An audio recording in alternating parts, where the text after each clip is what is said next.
Hi, my name's Lindy and welcome to this channel. My website is www.lindycowling.co.uk. My email is info@lindycowling.co.uk and the title of this video today is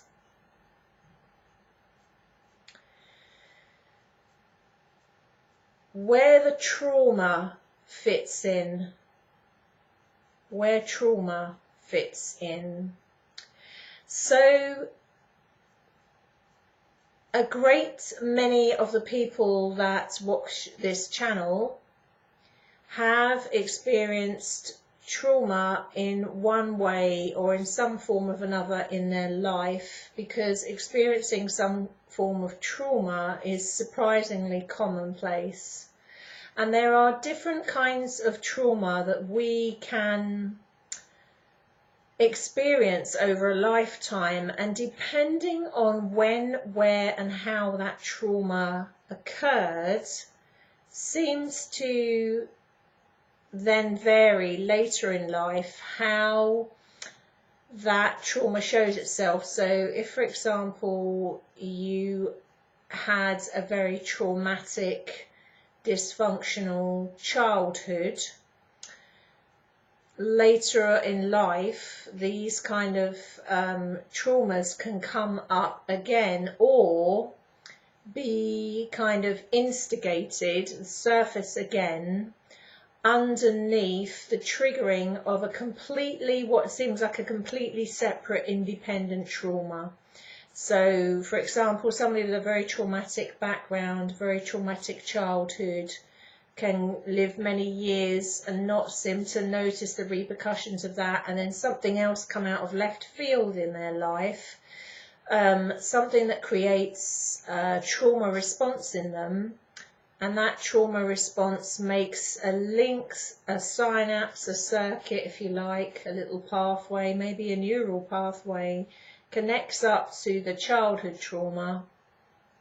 And then you have like one big trauma or post-traumatic stress disorder.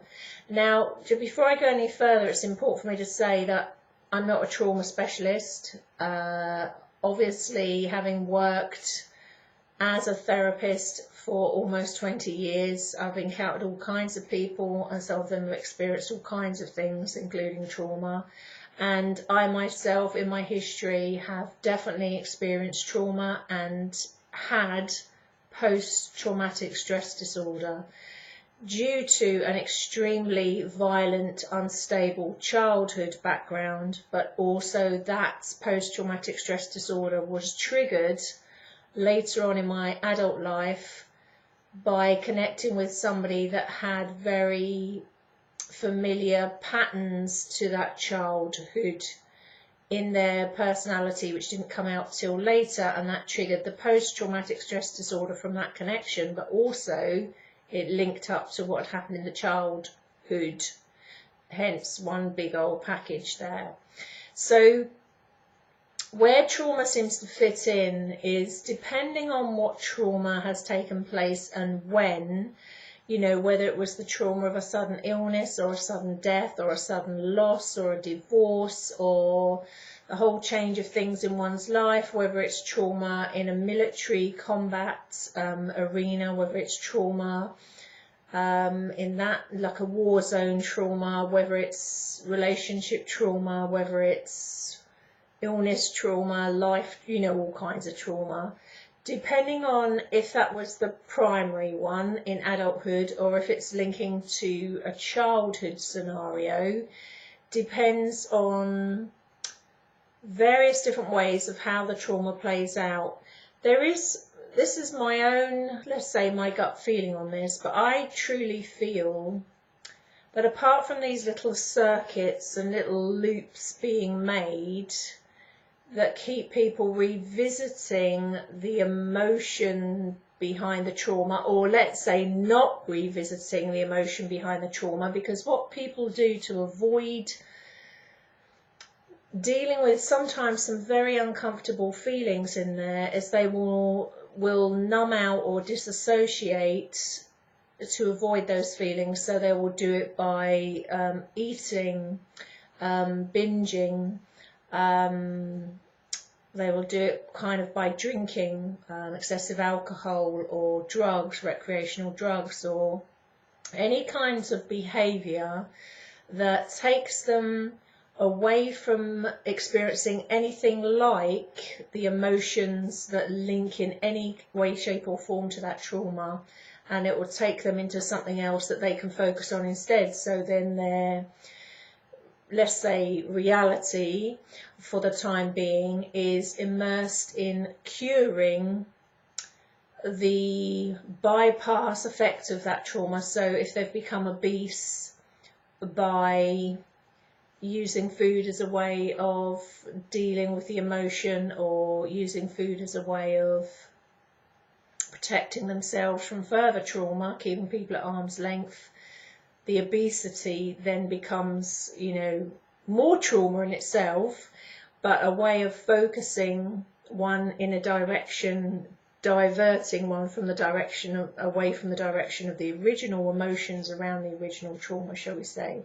I'm really grossly simplifying here because it's a short video, but the point I'm making here is this is a theme that comes up over and over again, and it's something that's quite dear to my heart, having experienced a lot of trauma in my life, a lot of significant life events over my life, a lot of dramatic ones, more dramatic ones that, you know, than the, let's say, the average person, if you like, and starting from trauma from a very early age, and how that plays out through the system, and especially when one is going through an ascension process where these hidden unconscious reroutes and loops come up for everybody. These hidden unconscious replays come up for everybody. These little synapses come up from linking from now to the original traumas come up for people.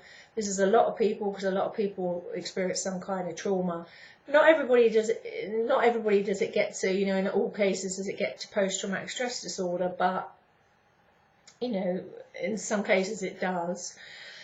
And the awareness of that is becoming more commonplace. So personally, what I feel what happens is there is that trauma on a very deep unconscious level, but you can also have soul shock, which I've brought a video out about soul shock in previous years, you know, a few years ago. You can have trauma that comes through the personality, comes through the energy field, comes through to an actual soul level, like a soul impact, a soul trauma really, which is like a soul kind of shock. And personally, I feel it can actually, how I'm actually seeing this, let's say clairvoyantly, is I feel it can almost make a dent or make an actual imprint, like a footprint or a boot print or a handprint on the actual etheric body. If you're asking me, can certain traumas do some damage on a soul level, I will feel absolutely. Can these traumas really affect one, hit one at that spirit essence level? No, I don't feel so. I feel that there is that, let's say, that ultimate protected purity and divinity within all of us. That trauma can't quite get to that part. It's that essence, it's that divinity, it's that source energy. But the vehicle in which one travels through the vehicle of the soul, and with our, let's say, cosmic blueprints, etheric blueprints, soul blueprints, let's call them all of these things. I feel that these can take a whack, you know, a bit like if you were driving your car and your car got dented. I think it can take a whack, and I think what happens is there is a diversion in consciousness, almost like a rerouting in consciousness, to avoid the dent. So say you dented your car, the vehicle of the soul, just using this as a you know, metaphorically speaking, as an example. To avoid keep redenting the car, you kind of reroute round the dent. So with a let's say damage big enough, trauma damage big enough to make a dent in the etheric field, I think the instinct of the body, the instinct of the consciousness, the instinct of the soul is to try to do anything one can to avoid going anywhere near that again. So one ultimately protects oneself in all the ways they can, you know, and many of these addictive behaviors of people are very much tied up with the avoidance, like a protective capacity of going anywhere near it again. And there's kind of an irony to it, you know, whatever level you've been affected by trauma, whether it's on a soul level, whether it's, you know, you've taken a whack on that level, it's for your personality, it's kind of feels like it's shattered your reality. And, you know, whatever level whatever level it's at, it might be all of those levels, but wherever it's at, it seems to me that there's an actual almost like rerouting of consciousness, and an actual compensation in your consciousness to, well, it's a bit like, the way I can explain it is how the immune system functions. The immune system has overall protective effect from trying to keep you well, or trying to stop, you know, your demise, your death through illness. It does everything it can to fight things off, so it tries to stop it. And it's a similar kind of premise really with trauma. I think the consciousness does everything it can. Once one's been traumatized sufficiently, for one person, one big trauma might be enough, you know, and that might be an awful trauma for them, but for another it might be trauma after trauma after trauma, until the systems, you know, throws out its hands and says, you know, have mercy, no more trauma. And what the body does, I feel, and the consciousness does, you as essence and soul really, and like I say, spirit overall, is one does anything one can not to protect oneself and to not allow oneself to go through it again. So there's a rewriting of consciousness in a protective mode, and it can kind of malfunction, a bit like the immune system can get overzealous and malfunction sometimes, in that it overcompensates, and all sorts of, not twisted, but all sorts of distorted kind of patterns can come out of it. But actually what the body's trying to do, and the mind and the consciousness, and you and soul, as soul and spirit, is trying to do, is try to protect oneself and avoid having to experience the very uncomfortable feelings and things around that.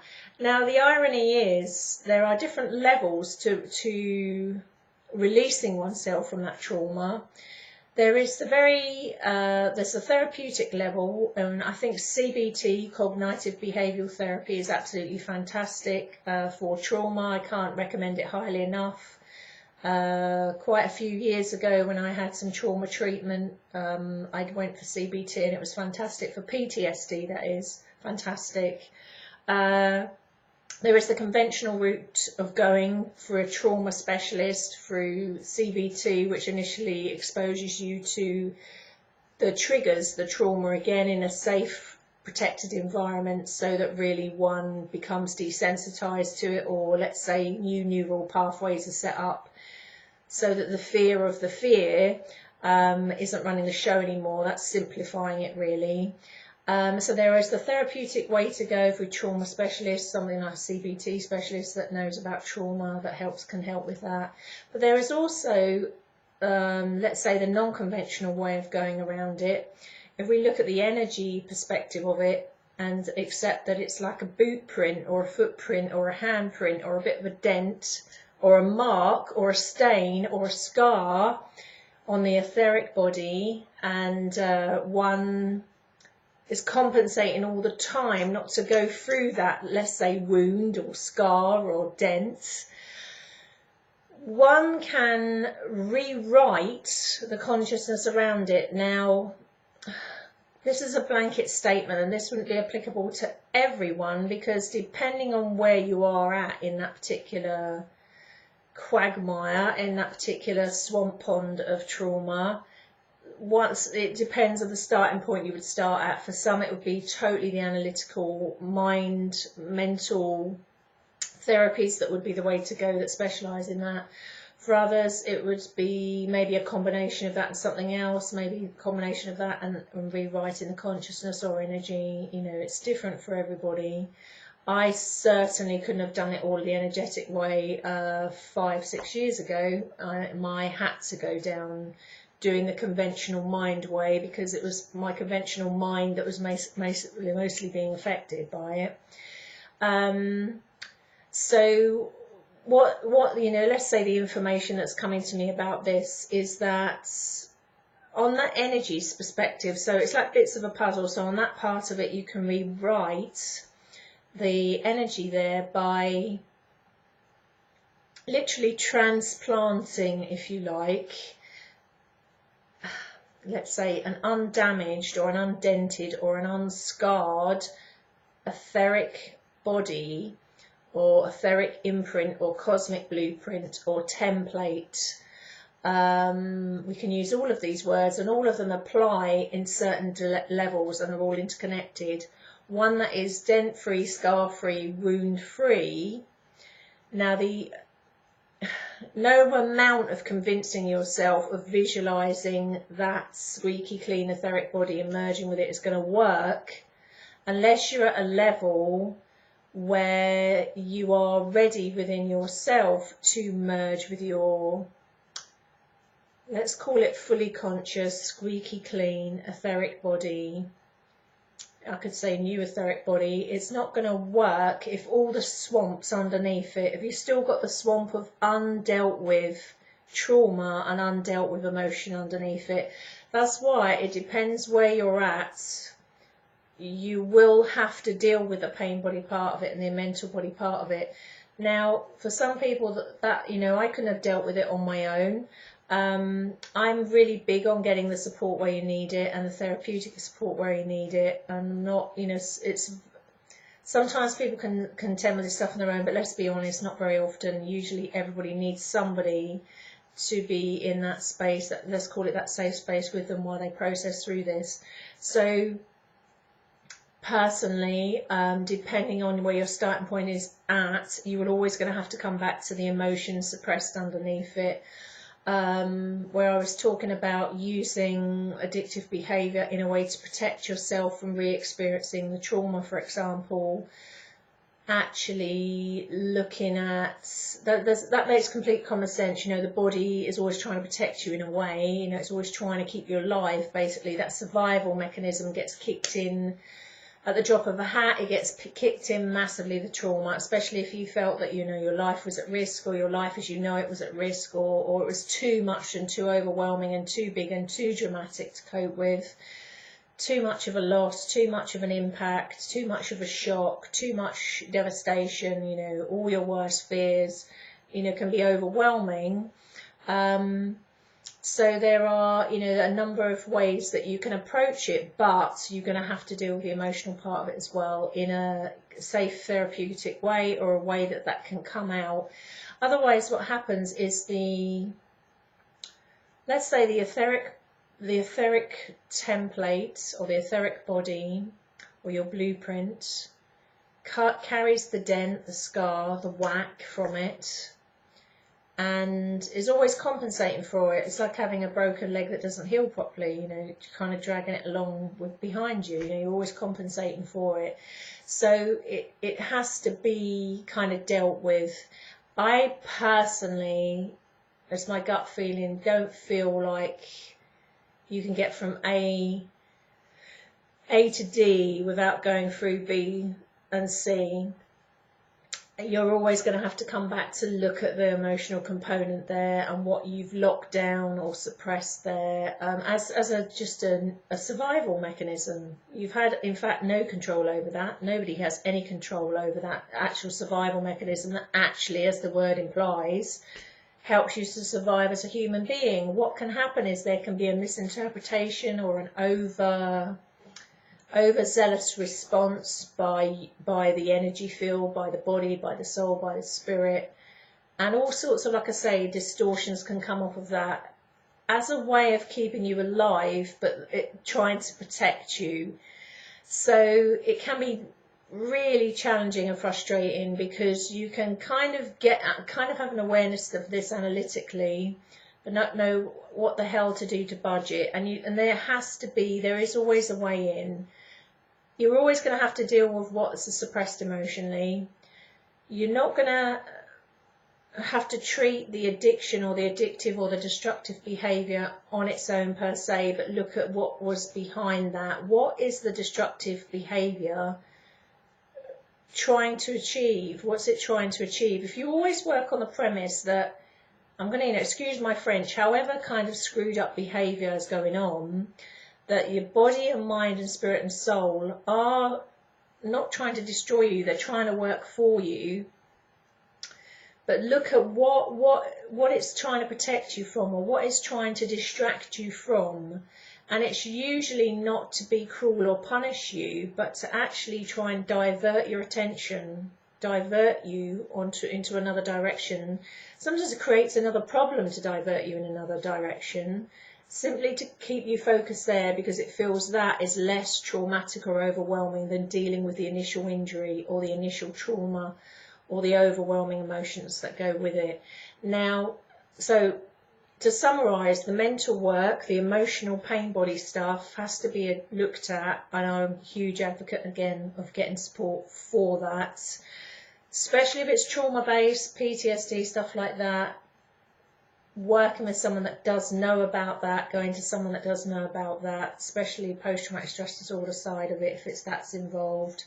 But having to deal with that side of it, it might be some child stuff, to do with childhood. It could be on a soul level stuff, core soul wound stuff. I've got a video on my channel about that, how to look at that. Again, always mindful that you may need some support depending on what's coming up. Also, if we picture again the etheric body, so let's say it's your blueprint, it's your template, it's you in your energetic form. And we kind of are already knowing and learning all the time here in the area of quantum science, if you like, or quantum physics, if you like, or quantum energy, if you like, that what we took for granted, that you had to put up with certain genetics, certain inherited traits, certain diseases that run in the family, certain patterns, we're now finding out that actually you can rewrite consciousness, and you can rewrite the etheric body to only, well, not carry those unconscious inherited patterns anymore, but to become fully conscious, to have a neutral, fully conscious etheric template or imprint, carrying forward your ancestral line in its highest form, in its pure form, in its purity, not any distortions of it or negativities in it. And so the same applies to trauma, really. Through life experience, when we get these dents, these punches to the soul, these knocks to our body and our energy body, these blows to the etheric body there, I feel distortions kind of can happen. I'm going to call it a kind of scarring on the etheric body, really. And it can be healed. And you can do it, the same kind of way, bearing in mind you've got to clear the emotional stuff of it first, not just go to the woo-woo side of it. They all go hand in glove. You've got to not just miss one bit out and not do the other, otherwise it won't, let's say, there's less chance of it working. But on the energy side of it, visualizing what that etheric body is like. Firstly, you'll probably see it with the scar or a mark that represents the trauma. And then kind of visualizing what it looks like without that, squeaky clean, shiny, vibrant, you looking vibrant, this etheric body that is you looking vibrant, shiny, glowy, feeling wonderful, as if the trauma had been lifted, or as if it had never happened, that the scarring is gone, the injury is gone. And you kind of almost like visualize that every day for about 5 minutes, for a number of weeks. I would say 5-6 weeks, every day, 3 to 5 minutes, not something you're supposed to do for ages. You know, visualize what your etheric body looks like. The key here is to feel the wonderful vibrancy, the wonderful glowing, the wonderful health, the wonderful consciousness, the wonderful strength, the wonderful relief, you know, all these wonderful feelings with it. And then what you'll find is, you know, you could either take the action yourself, or it'll happen spontaneously. You find you merge with that new etheric body after a number of weeks. Doesn't happen in the early days. After a number of weeks you merge with it and find that it's the squeaky clean, conscious, let's say non-traumatized, non-dented, non-scarred one. Now, it's really important for me to state again, don't leap to that if you're already in a real state of post-traumatic stress disorder, lots of repressed emotions coming out in sort of survival mechanism ways or addictive ways. Don't expect to create the whole puzzle with one bit of the puzzle. You know, you might have to go, like I say, from A to B to C to D to get the whole thing. So deal with the other stuff that's coming up for you that is part of it, the emotional stuff. And like I say, through your protective capability, you may have created, it's not your fault, but you may have created as a survival mechanism something else, like an addiction with something else, or you know, like I say, a number of things. Could be obesity, it could be an alcohol problem, it could be a drug problem, etc., etc., you know, some kind of behaviour problem. All being connected, you know, as a protective mechanism or a distractive mechanism to distract you away from the trauma. So that has to be dealt with, or maybe the issue that's been created out of it dealt with. But, you know, you can do the energy side of it, because 9 out of 10 conventional therapists that are fantastic at what they do for trauma probably won't touch on the energy side of it or teach you anything on the energy side of it, because quite frankly they don't believe it or think it's bollocks. So, you know, I'm sure there are exceptions to that, but, you know, a lot of them wouldn't touch on this side of it. They'll miss this piece of the puzzle out. So give it a try and see if that helps. Give it a try and see if that side of it helps. Because that word again, trauma, I mean, that's a very common thing in people's lives, but it particularly comes up with big, massive awakenings and spiritual awakenings and big shifts in consciousness for people. A lot of the trauma that they had repressed comes out, or when they get jump started and bump started into an awakening process, that in itself is traumatic or creates a trauma, especially if they're linked with situations that are very traumatic for them, or the person that they're with at that time, the connection they're with at that time, stimulates a lot of trauma by their personality, you know, if they're very narcissistic or psychopath or sociopath. Just to finish here, what I would say is that 9 times out of 10, not always, but 9 times out of 10, I have noticed over the years of doing the work that I do, that when someone has an awakening experience with a narcissist, sociopath or psychopath personality, 9 times out of 10, they have those traits already within their family, and the trauma that they have with a psychopath, sociopath, narcissist that they're connected with re-traumatizes or re-stimulates that which had already happened to that person. I personally don't feel it's designed in order to make that person suffer and re-suffer, although of course that's what does happen, but actually to make the unconscious trauma conscious, to make the unconscious conscious, like a festering splinter, to bring the splinter to the surface for healing. And how would you know, the average guy or the average woman on the street even know they had that trauma in there, unless something came up and sort of smacked them in the face, metaphorically speaking, that was traumatic, to make them, you know, even enter that kind of realm and even look at where it came from or where it started or how to heal it. So on that note, I'm going to love you and leave you. I hope you're well. Look after yourselves, and I'll see you again soon, no doubt. Take care. Bye.